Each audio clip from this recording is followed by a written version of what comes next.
Hello, welcome to Homesteading Northwest Florida. It is Sunday, September 17th, 2023, and yep, we got some rain. Thank God the Dust Bowl is over. And today I do not have to water my plants, and thank God. But I've been having the problem with the rats and the mice in the cars, and yesterday I spent the day vacuum cleaning up all the rat turds and pee, and I've been parking my car here with a bunch of solar lights around it and with the battery shut off. Those work really well.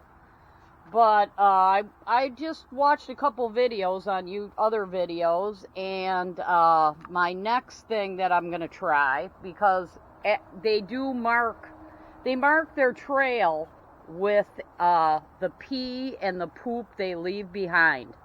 So you got to get rid of it, and there was always a lot in here, and I got to vacuum up a few more there. But I have decided to try, well, I had this Armor All that has a smell to it that I never liked, and that's why it was on clearance. And also I have this deodorant that I'm going to try. And I sprayed that all over the inside here. I cleaned everything up and sprayed it. And, I got vacuumed out the rat nest that they had at the top here. And what I've noticed is both of my cars that got damaged is where I touched with my human scent is where they wanted to destroy stuff and get in there and mark it with their scent. So what you want to do is you want to get human scent and scent all over here to get rid of their scent. Clean it out. I might even take a spray in here, but I don't know how that's going to work with all the firewall that they removed, but you want to, so I think a big whole can, entire can of deodorant might do it. So, and make sure the air filter's clean underneath there. I found a rat nest underneath there. And I've been putting solar lights inside the cars. Like, here's all my solar lights charging.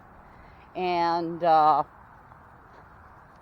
even gonna, this is the area where I park this car, in the shade. Because, this is Florida and all that. I'd rather be replacing wires than trim. The trim is like irreplaceable. So once the rubber trim gets damaged, it's harder to replace than wires. But anyhow, I had this car worked on by somebody up in Wisconsin, and that is right, it was cylinder like 3 misfire. So his hands were in there, and that's what they destroyed. I will be fixing this better, but at least I pinpointed and got it all back together, and it runs now.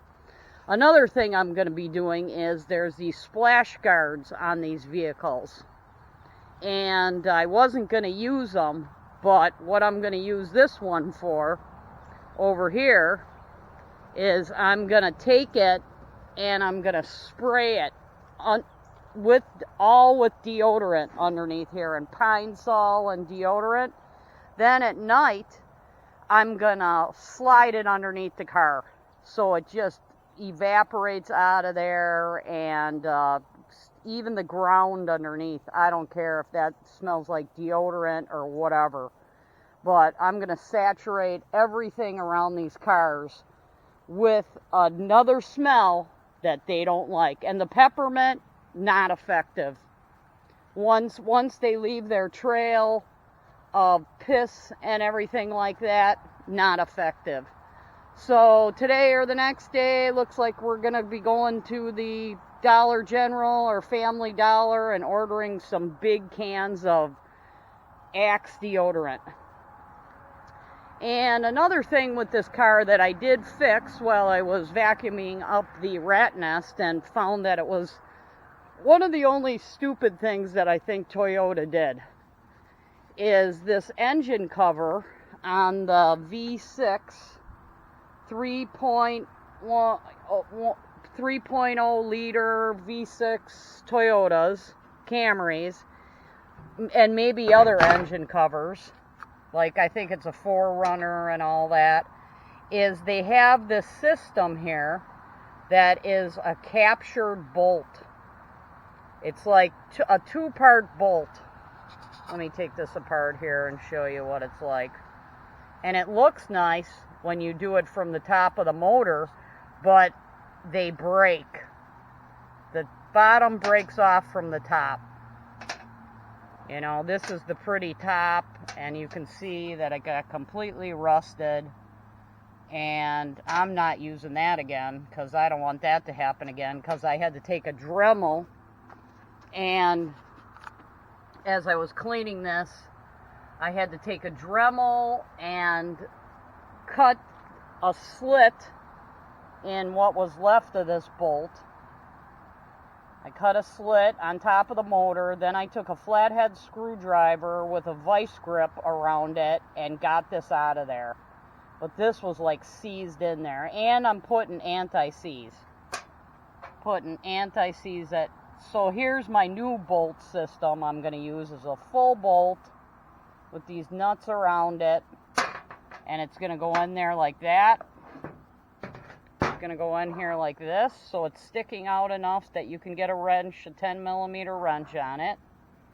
And then I'm going to put this plastic part right here on top of there, and that's what I'm going to use, because I'm never having that break off. I mean, that's going to break. You got a weak point right here if that seizes up, which it will, because water can get into that Allen head, you know, and that's how it was, all rusted with the water into the Allen head. So that's not happening again. Yep, anti-seize from now on, and here's my stacked up. This is a 40mm bolt. You measure the threads. It's a 8.8 40mm bolt. So, kind of a dumb idea.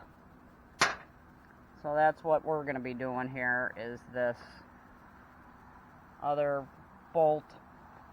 And then this bolt needs to stick out of here. The end of this bolt was like 15mm long. So that's why you need the 40mm long bolt. But this two-part system is confusing to people. Like that goes on top of that. It's confusing to people, and they can't get it apart, and it breaks off, and not a great idea with any, unless you keep your car in a garage and it's totally perfect, and even then it might get water in there and seize these two together. These are the two you don't want seizing together. All right. Well, thank you for watching.